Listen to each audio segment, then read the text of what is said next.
ఇంకా లంకాపట్టణానికి తన శరీరంతో వెళ్ళాలి.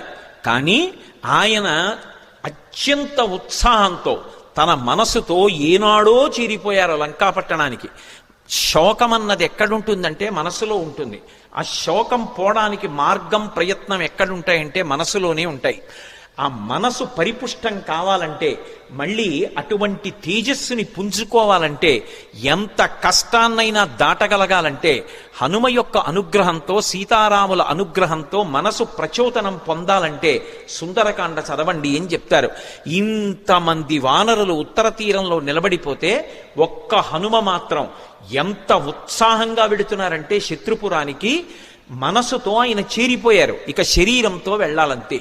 అంత అద్భుతమైనటువంటి రీతిలో ప్రయాణం చేయడానికి ఆ మహేంద్రగిరి మీద నిలబడినటువంటి స్వామి హనుమ యొక్క స్థితిని ఆవిష్కరిస్తూ సుందరకాండ ప్రారంభం.